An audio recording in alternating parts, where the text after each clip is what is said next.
$40 받고 미국 주식 시작하자. 키움증권 최초 신규 고객이면 $40 미국 주식 투자 지원금 드려요.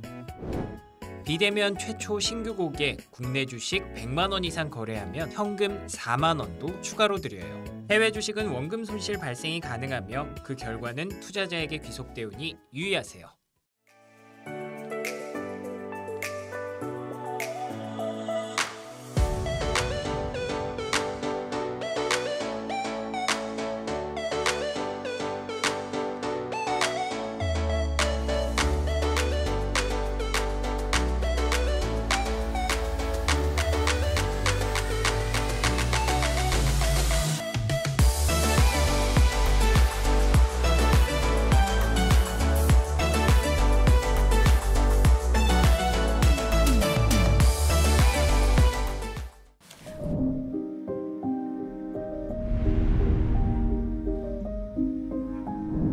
게임에서 살인은 가능한데 성폭행은 안 되는 이유는 무엇입니까?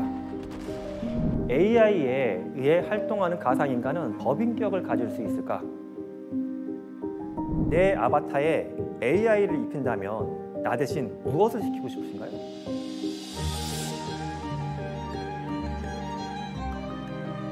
질문 자체를 만드는 걸 질문으로 드리고 싶었어요.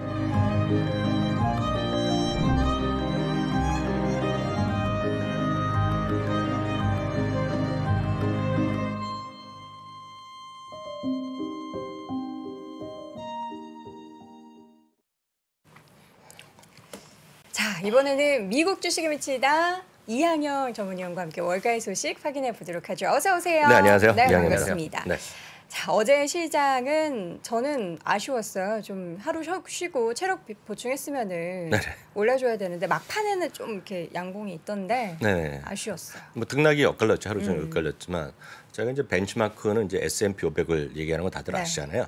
S&P 500이 0.02%인데 아 이거 뭐 떨어졌다. 오르지 이왕이면 초록불로 좀 네, 마감하시죠. 그렇죠. 그리고 섹터별로 보면 또 많이들 좋아하시는 것들이 오늘 또 올라간 게 꽤 네. 있을 겁니다. 그래서 오늘 이렇게 분위기가 나쁘지 않았다라고 좀 많은 분들을 공감하실 것 같아요. 다만 시장이 기대를 많이들 좀 올라가길 기대하는데 네. 떨어진 거는 뭐 세 가지 요인이 아닌가 싶네요. 금리가 많이 올라간 거, 그리고 저는 요즘 가장 관심 있는 게 달러거든요. 네. 달러의 초강세가 이어지는 거. 거기에다가 이제 실적이 이번 주에 S&P 500이 500개의 기업이잖아요. 얼추요. 약간 개수로 보면 조금 넘는데 500개의 기업 중에 이번에 한 70여 개의 기업이 70에서 80여 개의 기업이 발표하거든요. 네. 그러니까 약간 실적이 많은데 걱정들 많으시잖아요. 아 이번 실적 진짜 무섭다 하는 분들 계시기 때문에 그런 것들이 좀 몰리면서 주가에 좀 오늘 올라가는 것을 막았다라는 정도가 제가 봤을 때는 정확한 표현 같고요. 바로 이제 금리부터 좀 보겠습니다. 금리가 2.85%까지 오늘 치솟는데요. 2.85% 하면 2018년 말 그림 좀 보여주시면 좋겠는데요.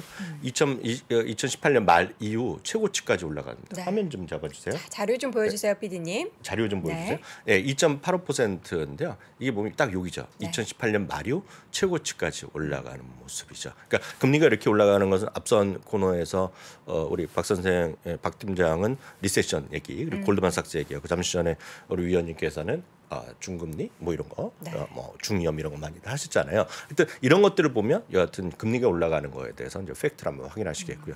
제가 제일 우려하는 건 이거거든요. 달러 인덱스거든요.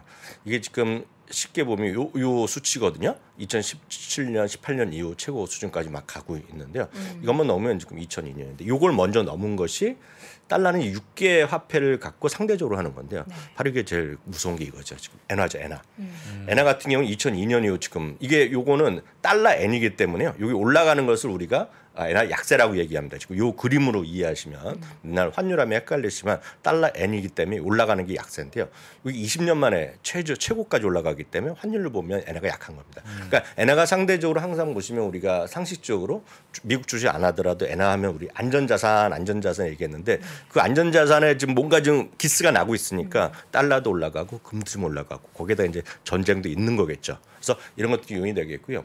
오늘 따로는 준비 안 했지만 우리나라 주식이 상대적으로 외국인 매도가 많은 것도 전체적으로 달러의 강세에서 그냥 그대로 영향을 받는다고 보셔야 되겠고요. 제가 어저께 우연히 이제 우리나라 이제 원과 엔을 봤더니 그것도 한 4년 내 최고치까지, 그러니까 원화가 강세, 엔화가 약세 보이는 것이 그만큼 일본의 어려움이 전체적으로 좀 끌고 내려가는 그런 요인. 전 세계 어떤 금융 자산을 다루고 있는 사람에서는 엔화가 이렇게 약해지는 것 자체는 머리가 아플 수밖에 없거든요. 뭔가 조치를 취하겠죠. 이런 것들이 엔화의 주시장에 부담이 되겠고요. 또 하나 이제 우리 경기를 이끌고 가는 시금석 그런 거를 항상 구리로 얘기하는 사람이 많습니다. 그래서 닥터 구리, 닥터 카퍼 얘기하는데 이게 이제 금년 초에 이제 최고가까지 갔었거든요. 이게 다시 최고가를 도전하고 있습니다. 이거 저 하여튼 이건 또 올라가고 소위 배터리 같은 경우들 있잖아요. 배터리 그 2차 전지에 들어가는 배터리에 가는 것도 지금 부족 현상이 심해지면서 리튬이나 이런 것들 관련된 거 들어가는 것들이 지금 1년 동안 60%가 올라갔거든요. 그러니까 그런 것들이 부담스러울 수밖에 없죠. 그래서 일론 머스크가 리튬이나 그 배터리 원자재 이런 거에 뭐 직접 투자하고 싶다 이런 얘기한 거가 그런 맥락으로 일단 이해하셔야 되겠습니다. 구리만 올라가는 것이 아니라 이제 저희 한번 말씀드렸지만 곡물가 너무 많이 올라. 네, 그 중에서는 이제 옥수수가 뭐 밀크 여러 번 보여드렸는데 옥수수는 이제 우리보다 이제 북한에서 뭐 옥수수를 많이 먹는다고 알고 있고 그 아프리카 이런 데서 많이 먹고 특히 이제 옥수수가 가장 최대 수요처는 중남미죠. 특히 멕시코의 나초, 타코 이런 거 있잖아요. 아니 이제 팝콘도 많이 먹어야 될 텐데. 그렇죠. 예, 그렇죠. 팝콘도 들어가네요. 근데 이제 보통 주식으로 하는 사람들은 멕시코 타코잖아요. 타코 나초스가 그 베이스가 옥수수 플러스 밀 아니면 옥수수 이런 거잖아요. 이런 것들이 지금 역시 좀 80년 만에 최고치까지 올라가고 있죠. 그래서 다시 한번 이 상품을 갖고 이걸 관련된 기업들에 투자하는 거는 ETF가 별로 없어요. 실제로 보면. 그래서 DBC는 이제 지수에 추정하는 ETF 지수요, 지수. DBC, CDB에 C가 커머더티가 들어가고 DBA가 들어가서 이거는 이런 것도 있긴 있다. 아마 이건 인덱스를 추정하는 거기 때문에 펀더멘탈은 설명이 안 되겠고요. 굳이 이제 저도 이 코너를 통해서 알았는데 다른 누가 얘기하셔서 그러니까 농업 관련된 건 무로 이제 MOO. 한국말로 우리 깍두기 할 때 무 있잖아요. 근데 ETF 이름이 MOO입니다. 저도 이제 매매해 본 적은 없는데 이제 알기만 하죠. MOO 같은 경우가 역시 그 농업과 관련된 기반에 관련된 기업들 그런 거 ETF라고 보셔야 되겠고요. 이제 앞서 그 두 분께서 이제 리세션이나 이런 얘기 많이 하셨잖아요. 그 인플레이션 하게 되면 이제 많은 고민이 이걸 것 같습니다.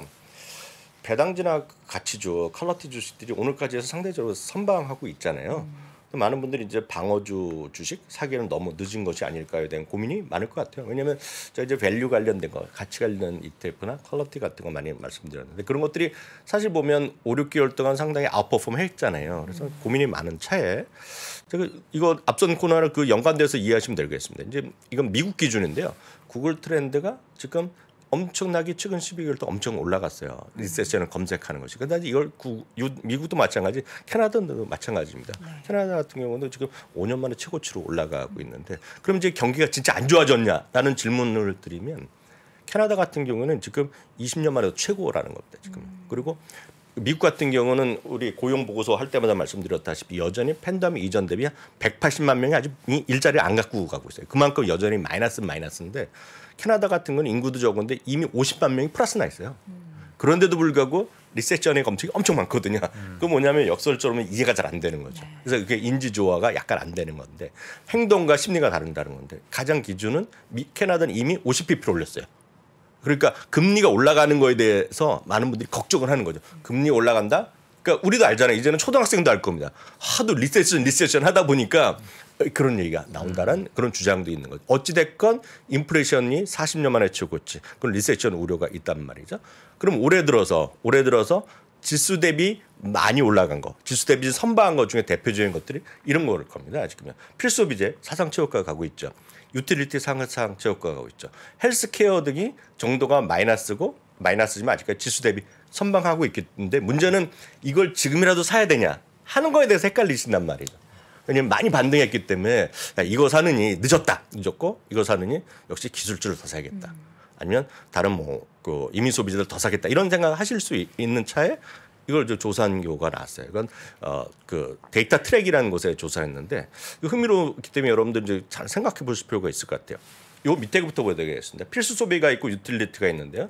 필수 소비재에 있는 시기에서 P&G 같은 겁니다. 여러 번 말씀드렸다시피 최근 12개월 동안 지수 대비 7.6%포인트가 이겼어요.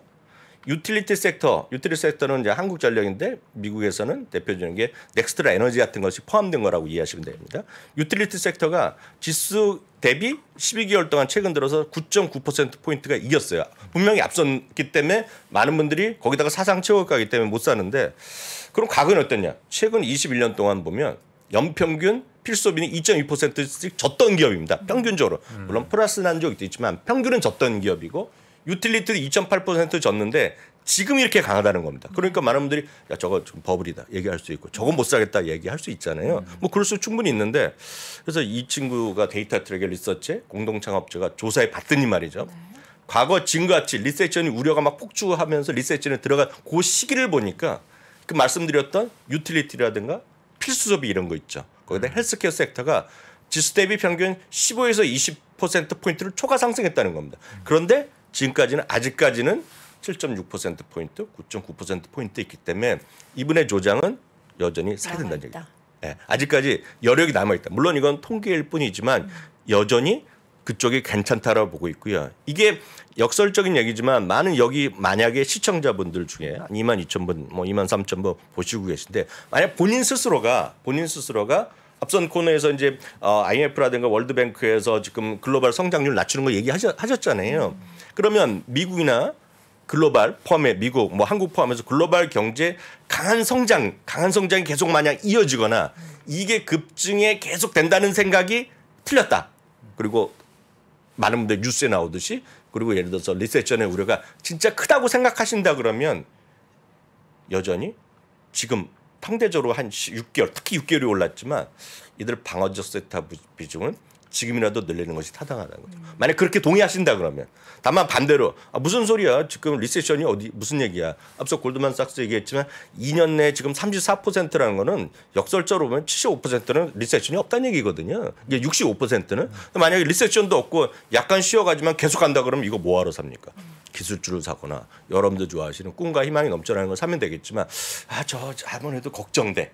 물론 주식은 팩트보다는 다수의 심리가 그렇게 약간 떨어질 수밖에 없거든요. PR이 낮아질 수밖에 없는데 만약에 약간의 그런 경제가 강한 성장이 이어지고 어떤 이익의 급증 가능성에 회의적이라면 이들 방어적 섹터 말씀드렸던 유틸리티, 필수소비재, 헬스케어 섹터가 여전히 여러분들이 좀 투자 대안을 주시다. 조금 올랐고 사상 최고까지만 이런 것들이 좀 괜찮다라고 보고 있고요. ETF 흐름 보니까 엄청 좋네요. 근데 이제 핵심은 뭐냐면 필수 소비재 이래서 아무리 P&G가 좋고 코카콜라가 좋고 월마트가 좋다 이렇게 하더라도 안 사요.